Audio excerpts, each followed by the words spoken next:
berserah kepada Yesus, tubuh, roh dan jiwaku. Shalom, selamat pagi keluarga Eklesia yang Tuhan Yesus cintai. Bersyukur kalau pada pagi hari ini, walaupun kita saling berjauhan, kita bisa menikmati ibadah online. Itu semua tidak mengurangi sukacita, tidak mengurangi kasih kita kepada Tuhan Yesus. Terima kasih Bapa di dalam surga, mengucap syukur Tuhan. Bila pada pagi hari ini Engkau sudah mengizinkan kami untuk kami bersama-sama beribadah Tuhan. Di awal bulan ini, di bulan yang indah ini Tuhan, kami percaya Engkau akan memberikan berkat yang baru. Engkau akan mencurahkan kuasa-Mu Tuhan, berkat kesehatan, berkat jasmani, berkat rohani Tuhan. Itu semua akan Engkau curahkan buat kami semua. Terima kasih Tuhan, terima kasih Tuhan. Kami akan sama-sama memberikan yang terbaik buat Engkau. Haleluya, haleluya. Terima kasih Tuhan Yesus. Sungguh baik Engkau Tuhan. Haleluya. Haleluya Yesus. Terima kasih Tuhan.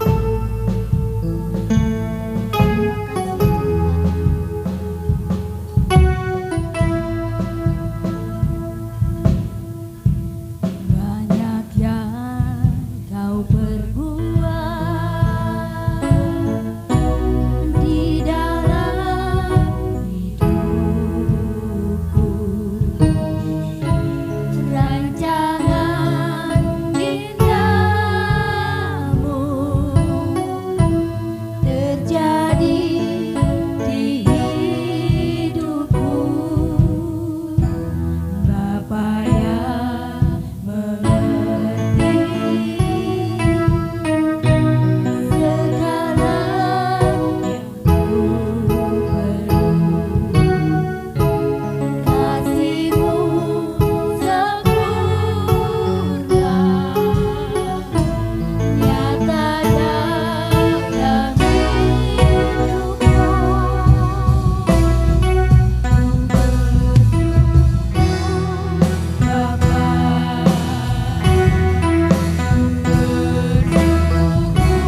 Banyak sekali yang sudah Engkau perbuat di dalam kehidupan kami Tuhan.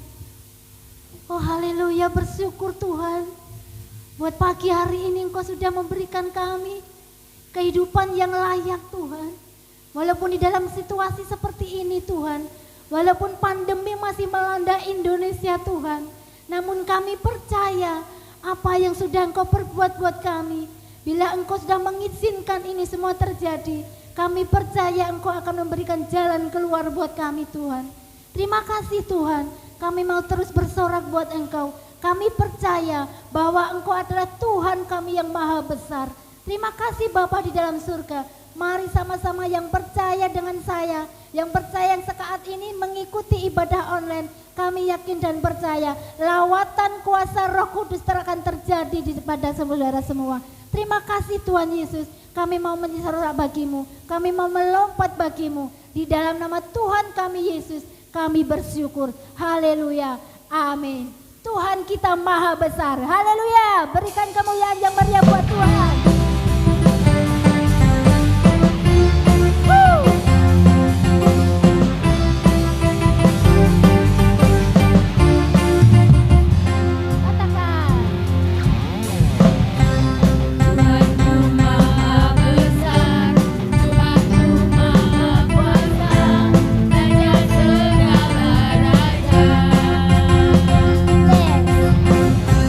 Dia takkan tergoyahkan.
luar biasa. Yesus adalah Raja di atas segala raja. Terima kasih Tuhan. Mari sama-sama kita akan siapkan hati kita menerima firman Tuhan. Terima kasih Tuhan. Berbicaralah buat kami. Tegurlah kami Tuhan. Kami siap untuk ditegur. Kami siap untuk mendengarkan firman-Mu Tuhan. Biarkan hidup kami hanya kami serahkan kepadamu Tuhan.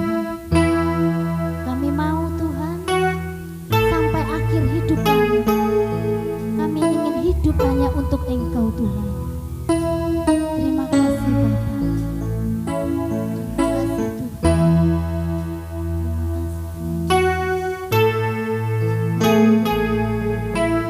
kasih.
Tuhan yang dahsyat.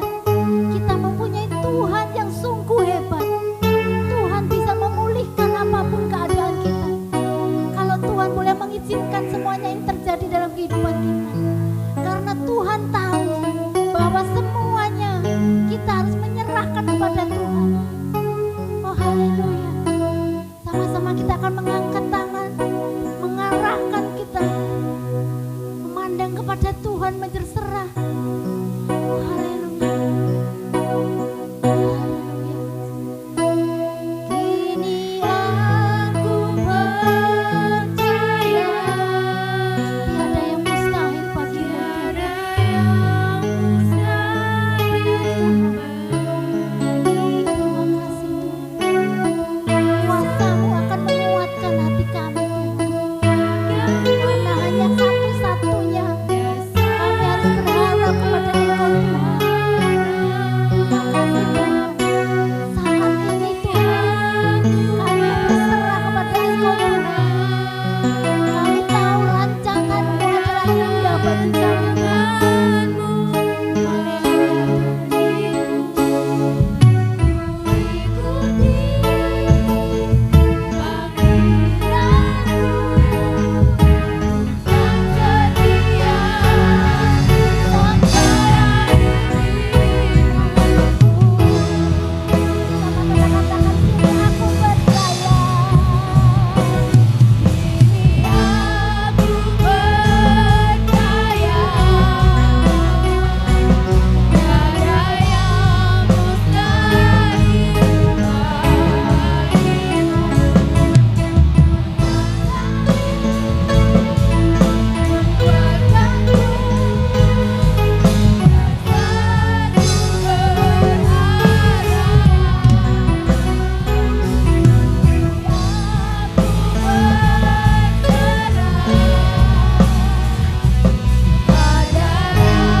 Bapa di dalam surga, mengucap syukur Tuhan, kami mau memberikan yang terbaik buat Engkau dan kami siap untuk menerima firman-Mu Tuhan. Lawat setiap kami, baik di rumah-rumah maupun yang saat ini yang ada di sini Tuhan. Terima kasih Bapa, kami siap untuk mendengarkan firman-Mu. Haleluya, amin.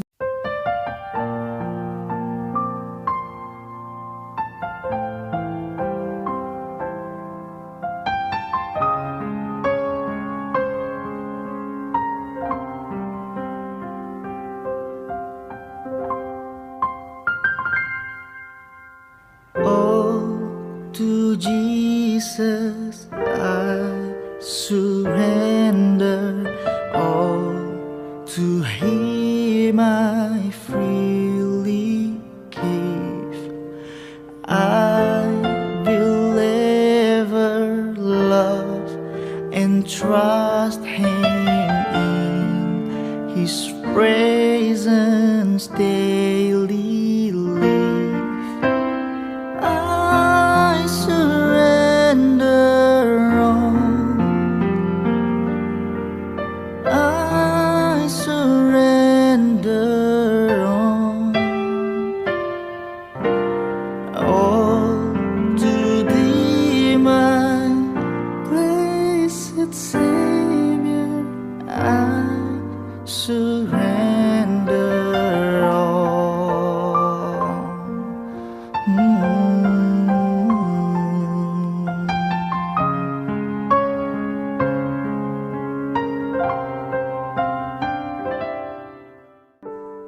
haleluya, puji Tuhan Bapak Ibu Saudara. Dalam pagi yang luar biasa ini kita sama-sama telah dilawat Tuhan melalui pujian, penyembahan, dan sebentar kita juga akan dilawat melalui firman Tuhan.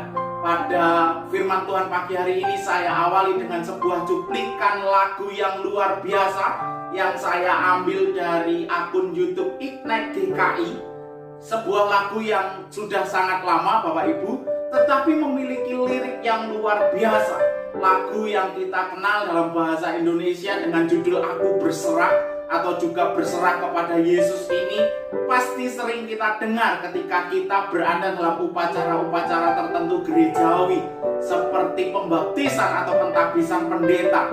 Memang Bapak Ibu Saudara, lagu ini berkisah tentang penyerahan diri seseorang kepada Tuhan, melepaskan diri dari semua kenyamanan dan memilih percaya penuh kepada Tuhan Yesus. Bapak Ibu Saudara, di balik lagu ini ada kisah seorang yang bernama Judson Wheeler Van de Venter.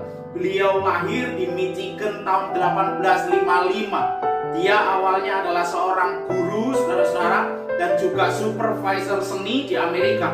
Tetapi perjalanan waktu melalui proses hidup Van de Venter ini dihadapkan dengan sebuah pergolakan batin, sebuah pilihan untuk menyerahkan dirinya kepada Tuhan, mengabdikan dirinya kepada Tuhan sepenuh waktu dan meninggalkan semua kenyamanannya untuk Tuhan.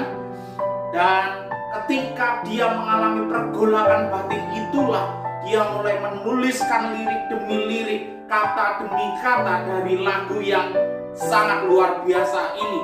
Dan Bapak Ibu Saudara, lirik demi lirik, kata demi kata ini dia gunakan sebagai cara untuk menguatkan dirinya dari bayang-bayang kesulitan yang harus dia hadapi demi mengabdi kepada Kristus dan meninggalkan pekerjaannya yang nyaman.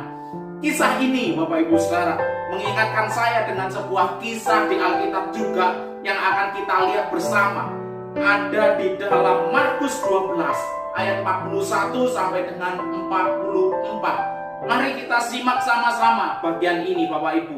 Markus 12 ayat 41 sampai 44, demikian firman Tuhan. Pada suatu kali Yesus duduk menghadapi peti persembahan dan memperhatikan bagaimana orang banyak memasukkan uang ke dalam peti itu. Banyak orang kaya memberi jumlah yang besar. Lalu datanglah seorang janda miskin dan ia memasukkan 2 peser, yaitu 1 duit. Perhatikan baik-baik Bapak Ibu di ayat 42 ini karena ini sangat menarik. Dalam terjemahan sederhana Indonesia edisi 2.5 di situ ditulis, lalu seorang janda miskin datang dan memasukkan 2 uang logam yang nilainya paling kecil. Perhatikan sekali lagi bahwa Yesus memperhatikan seorang janda miskin yang memberikan persembahan. Dan istimewanya atau menariknya, janda ini hanya memberikan 2 uang logam yang nilainya paling kecil. Lantas apa yang menarik Bapak Ibu Saudara dari uang logam yang nilainya paling kecil ini? Mari kita lihat selanjutnya di ayat 43. Maka dipanggilnya murid-muridnya dan berkata kepada mereka, Aku berkata kepadamu, sesungguhnya, perhatikan, janda miskin ini memberi lebih banyak daripada semua orang yang memasukkan uang ke dalam peti persembahan. Sebab perhatikan, mereka semua memberi dari kelimpahannya, tetapi janda ini memberi dari kekurangannya, semua yang ada padanya, yaitu seluruh nafkahnya. Saudara-saudara yang dikasihi Tuhan Bapak Ibu, saya mengajak kita untuk memperhatikan secara khusus pada sebuah frasa seluruh nafkahnya dari Markus 12 ayat 44 ini. Ini luar biasa. Dalam versi bahasa Indonesia masa kini ditulis, sebab mereka semua memberi dari kelebihan hartanya, tetapi janda itu sekalipun sangat miskin memberikan semua yang ada padanya. Perhatikan, justru yang ia perlukan untuk hidup. Jadi kata atau frasa semua nafkahnya, saudara-saudara, dalam versi bahasa Indonesia masa kini ditulis justru yang ia perlukan untuk hidup. Pada Injil yang lain di kitab Lukas pasal 21 ayat yang keempat, saya mengambil dari versi Alkitab yang terbuka. Di sana tertulis, sebab mereka semua memberi persembahan dari kelebihan mereka, tetapi janda ini memberi persembahan dari kekurangannya, yaitu, perhatikan, semua yang dimilikinya untuk melanjutkan hidup. Semua yang dimilikinya untuk melanjutkan hidup. Apa yang ada dalam pikiran saudara ketika saudara melihat kisah janda ini? Ada banyak orang, saudara-saudara, hari-hari ini mereka dengan mudah saja mengatakan, aku mau berserah kepada Yesus, seluruh hidupku persembahkan kepada Tuhan. Tetapi saudara-saudara, saya mau katakan di hari-hari yang sulit ini, kita pun akan menjadi sulit menemukan orang Kristen yang memiliki iman seperti janda ini. Sekali lagi saya mau katakan, ada banyak orang yang dengan mudah, yang dengan gampang mengatakan lewat mulut mereka, saya mau persembahkan seluruh hidup saya kepada Tuhan. Tetapi saudara-saudara yang dikasih Tuhan, faktanya, nyatanya, hanya memberikan apa yang lebih dari hidupnya, memberikan apa yang sisa dari hidupnya, hanya bagian-bagian yang lebih dari hidupnya. Kita bisa melihat ketika seorang muda yang bertanya kepada Yesus mengenai hidup kekal, kemudian Yesus katakan, jual hartamu, bagikan ke orang miskin, kemudian ikutlah aku. Apa yang dilakukan pemuda ini? Dia meninggalkan Yesus. Artinya apa, saudara-saudara? Tidak mudah bagi kita untuk mendalami dasar iman yang paling dasar dari kekristenan kita, yakni berserah kepada Yesus. Ternyata tidak gampang ya, saudara-saudara. Tetapi saudara-saudara, ketika kita melihat janda ini sungguh sangat luar biasa. Dan ini patokan kita, bahwa janda tadi justru memberikan apa yang seharusnya dia bisa gunakan untuk hidup. Memberikan apa yang dia bisa gunakan untuk hidup. Saya mencoba menerka dari seorang janda yang miskin ini, bagaimana janda ini bisa memiliki iman yang sungguh sangat luar biasa kepada Tuhan. Memberikan bukan yang lebih dari hidupnya, tetapi luar biasanya Alkitab kita mencatat justru yang dia bisa gunakan untuk hidup. Yang pertama, saudara-saudara, bahwa saya belajar dari janda ini untuk jangan merasa memiliki. Saudara-saudara, mungkin kita berkata, aku dapat uang ini dari kerja kerasku. Aku dapat memiliki harta sebanyak ini. Itu karena aku banting tulang setiap waktu. Karena aku benar-benar memberikan dayaku, diriku, benar-benar kuserahkan, kudedikasikan dengan sangat lebih. Bahkan kukorbankan. Aku tidak mementingkan diriku demi untuk ini semua. Lantas bagaimana saya bisa mengatakan ini bukan milik saya?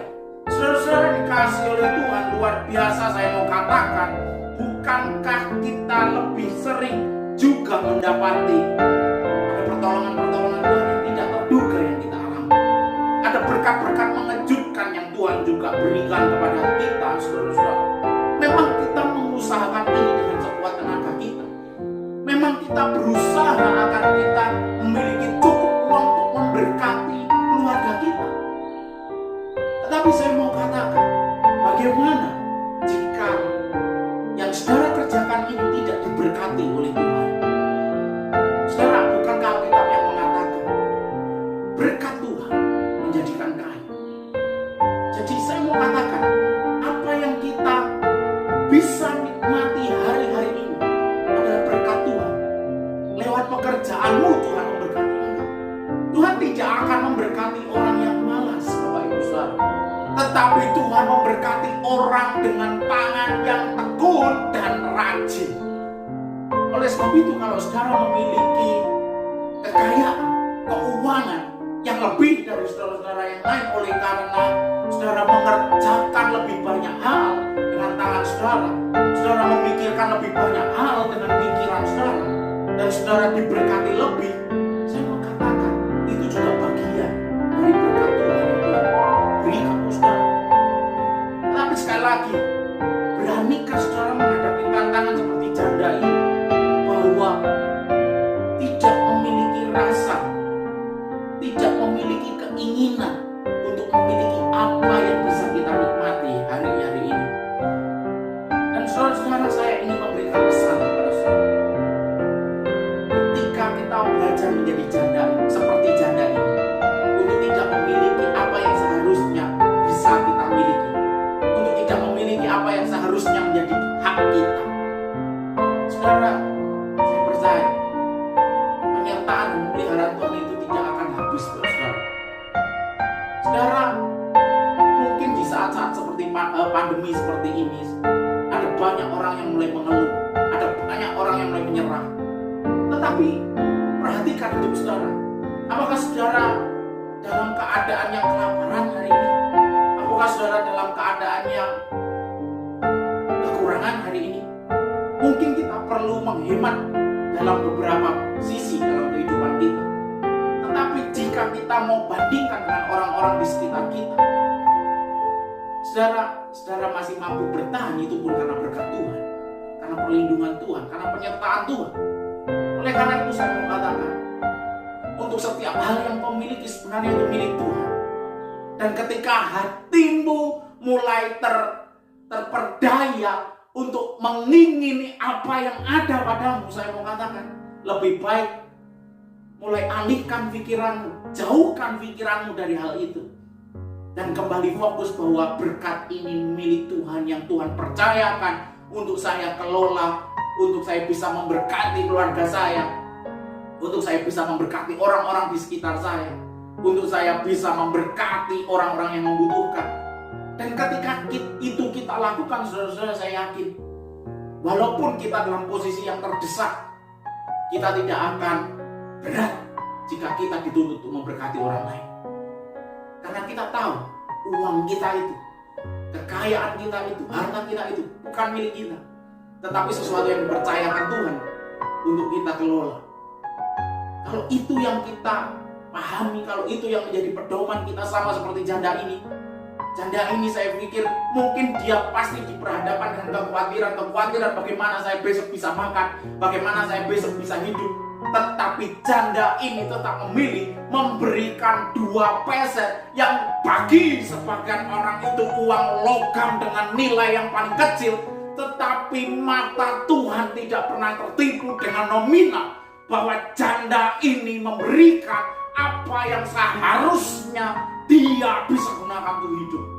Karena dia merasa tidak memiliki apa yang ada pada dirinya, dan dia mempasrahkan dirinya, dia berserah kepada Tuhan penuh. Karena Tuhan adalah Allah yang mampu menolong dia melewati semua kekhawatiran, melewati semua kekurangan, melewati semua kelaparannya, melewati semua ketakutannya. Dia meyakini Allah tidak akan ingkar janji kepada umatnya yang tetap berserah kepada dia.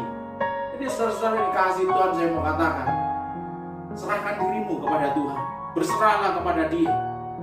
Saya sangat meyakini ketika kita melakukan itu, kita tidak sayang untuk memberikan apa yang ada pada kita walaupun kita terdesak. Bahkan tidak lagi berpikir bagaimana tentang besok, karena kita yakin Tuhan pasti sediakan. Kita bisa belajar juga dari Paulus bahwa dalam hidup tidak selalu ada dalam kelimpahan, tetapi Tuhan juga izinkan kita menikmati kekurangan. Oleh sebab itu Paulus katakan, baik dalam hal kenyang ataupun dalam hal lapar, dalam hal kekurangan atau kelimpahan, segala perkara dapat kutanggung di dalam Dia yang memberi kekuatan kepadaku. Paulus juga tambahkan di situ, kukatakan ini bukan karena aku kekurangan, tetapi aku telah mencukupkan diri dalam segala hal. Filipi 4:12-13. Jadi sekali lagi saudara-saudara dikasih Tuhan, dari semua yang ada, dari semua yang bisa kita nikmati, Bahkan jika itu harus melalui usaha keras kita yang kita lakukan, jangan merasa memiliki, sebab itu milik Tuhan, itu dipercayakan Tuhan. Dan mari kita membiarkan Tuhan memelihara kita dengan caranya yang hebat. Luar biasa, saudara-saudara. Dan yang kedua dan yang terakhir, bagaimana kita bisa memiliki iman yang hebat, iman yang seharusnya adalah dasar dari iman kekristenan kita seperti janda di atas. Yang kedua, hidup dalam keyakinan. Nabi Habakuk dalam kebingungannya, saudara-saudara, memilih untuk tinggal dalam keyakinan. Dalam Habakuk 2 ayat yang keempat dikatakan, orang benar akan hidup oleh keyakinannya.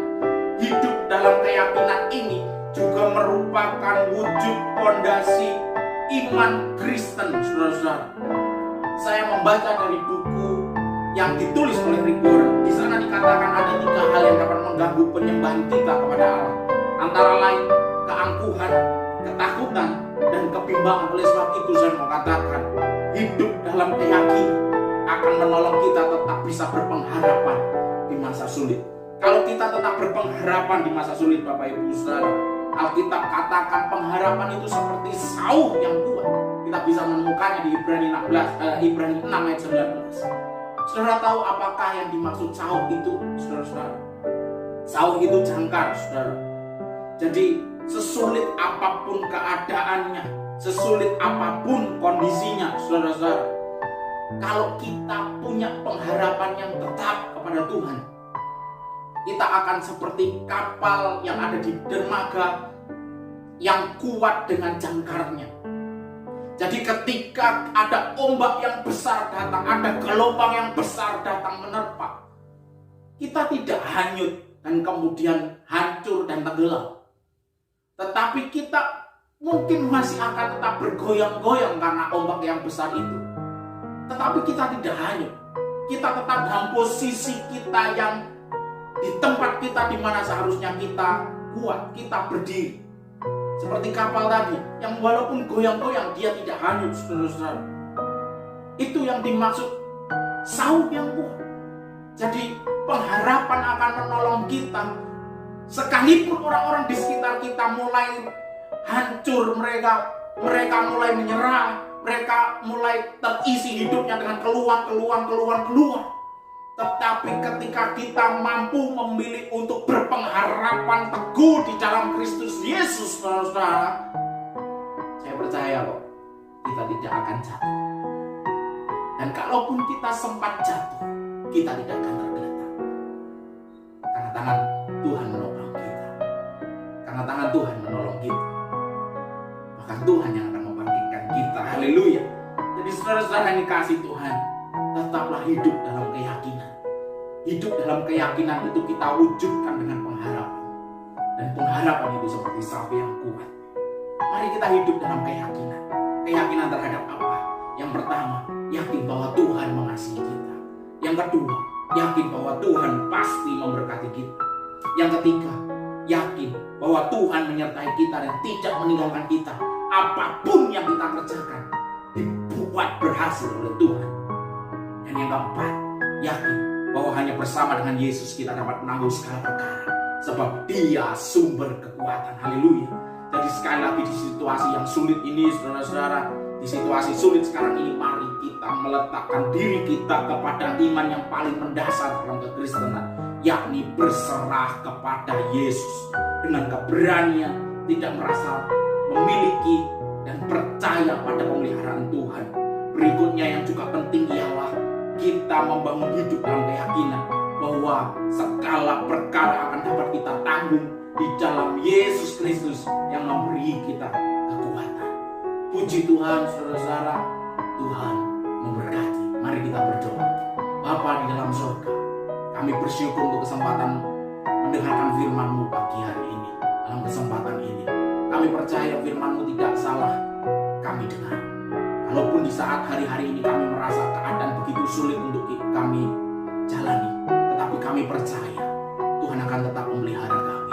Tuhan akan tetap menolong kami berjalan dan melewati semua kesulitan ini.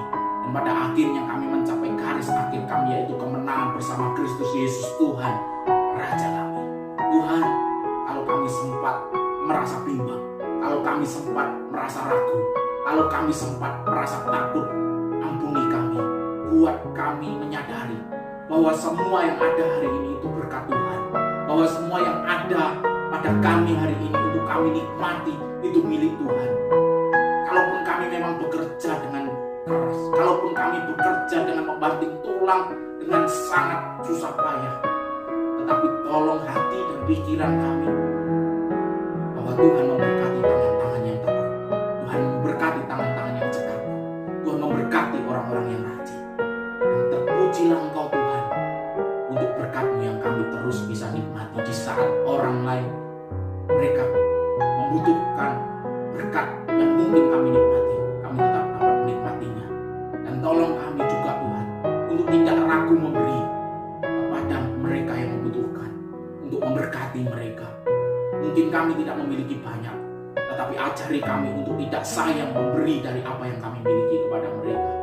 Kami diajar oleh Tuhan, kami dituntun oleh Tuhan untuk dapat mengerti bahwa sekali lagi hanya berkat Tuhan yang menjadikan kami kaya. Dan berikutnya Tuhan, tolong kami untuk kami dapat memiliki keyakinan yang teguh di dalam Tuhan. Kami tidak mau kami tidak mau mengisi diri kami dengan keluhan-keluhan. Kami tidak mau mengisi diri kami dengan hal-hal negatif, karena itu dikerjakan oleh iblis. Kami mau memilih untuk hidup dalam keyakinan kepada Tuhan, sebab orang benar hidup oleh karena keyakinannya. Kami percaya Tuhan, ketika kami hidup dalam keyakinan, maka apa yang kami yakini itu akan menjadi nyata dalam kehidupan kami. Terima kasih Yesus Tuhan yang memberi kekuatan kepada kami. Pagi ini kami mau sandarkan diri kami kepada Tuhan, dan kami percaya bahwa Tuhan memberkati dan melindungi kami, bahwa Tuhan menghadapkan wajah-Nya kepada kami dan memberi kami kasih karunia. Tuhan menyinari kami dengan wajah-Nya dan memberikan kami damai sejahtera yang akan terus menyertai kami, yang akan terus melingkupi kami dari hari ini sampai selama-lamanya.